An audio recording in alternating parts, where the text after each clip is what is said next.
Hi everyone, চলে এলাম নতুন ব্লগ নিয়ে। আজ সকাল সকাল শাশুড়ি আর আমি রেডি হয়ে বেরিয়ে পড়লাম। যাওয়ার পথে একটু বড় মার দর্শনও করে নিলাম। এই দেখো, এখানটায় সবসময় ভিড় লেগে থাকে। এই যে আমাদের প্রিয় বড় মা।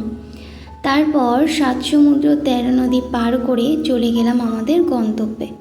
কোথায় জানো? চুঁচুড়া। আজ ছিল আমার একটা ছোট্ট দেওরের জন্মদিন। গিয়েই দেখি অনুষ্ঠান শুরু হয়ে গেছে। তাই আর দেরি না করে মা চেঞ্জ করে নিয়ে আমার ছোট্ট দেওরকে আশীর্বাদ করে নিল।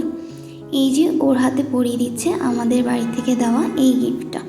শেষে আমাদের বার্থডে বয় দুপুরে লাঞ্চ সেরে নিল, আর আমরাও এদিকে রেডি হয়ে বেরিয়ে পড়লাম। এই যে চলে এলাম লজে, যেখানে জন্মদিনের সেলিব্রেশনটা করা হয়েছিল।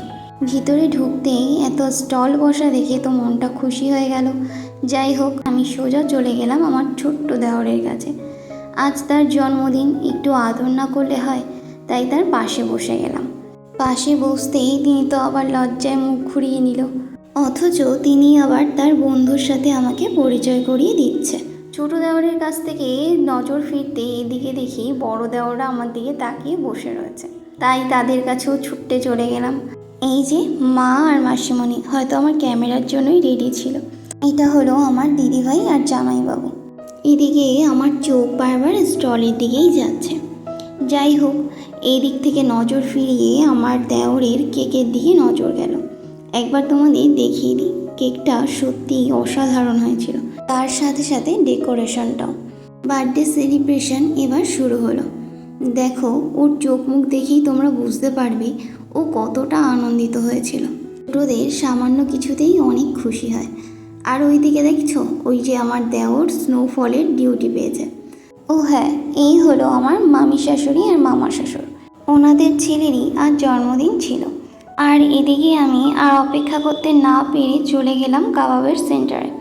সেখান থেকে চিকেন কাবাব আর রেশমি কাবাব নিয়ে নিলাম। এবার খাবারটা হাতে নিতেই আর অপেক্ষা করতে না পেরে প্রথমেই কাবাবটাকে সসে ডিপ করে মুখে পুড়ে নিলাম। খেতেই বুঝতে পারলাম কাবাবটা ছিল দারুণ।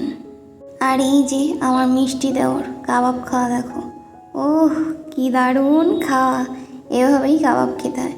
এদিকে দেখি আমার কর্তামশাই বাইরে দাঁড়িয়ে দাঁড়িয়ে মোমো এনজয় করছে। ও আবার একটু ভিড়ভাড়টা কম পছন্দ করে। বাইরে এসে আমারও একটু লাভ হলো, কর্তামশাইয়ের খাবারে ভাগ বসাতে পারলাম। এবার এখান থেকে সোজা চলে গেলাম কোল্ড ড্রিঙ্কসের স্টলে। ও হ্যাঁ, একটা কথা বলতেই হবে, আমার মামা শ্বশুর কিন্তু খাবারের খুব সুন্দর আয়োজন করেছিল। খাবারগুলো খেতেও কিন্তু অসাধারণ হয়েছিল। এবার এখান থেকে একটা কোল্ড ড্রিঙ্কস তুলে আমি আমার মাকে বাড়িয়ে দিলাম। তারপর আমি কেক নিয়ে বসে পড়লাম। আর এই যে আমার দেওর মাথায় টুপি দিয়ে বসে আছে, ওকে দেখে তো আমার খুবই মজা লাগছিল। আর এই যে তোমাদের সবাইকে বলে দিল ভিডিওটা লাইক করে দিও। এবার আমরা সরাসরি খাবার টেবিলে বসে পড়লাম। অনেক রাত হয়েছিল।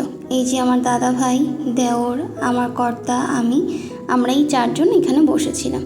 আর এই হলো আজকের সেই মেনু, যা আমাদের আনন্দটাকে আরও বাড়িয়ে দিয়েছিল।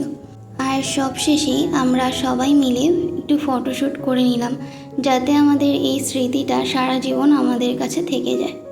শেষে তোমাদের কাছে একটাই চাওয়া, তোমরা আমাদের পাশে থেকো, যাতে আমরা নতুন নতুন ভিডিও করতে আরও উৎসাহিত হই। আর সেই ভিডিওগুলো যাতে তোমাদের কাছে সবার আগে পৌঁছে যায়, তাই আমাদের চ্যানেলটাকে সাবস্ক্রাইব করে দিও।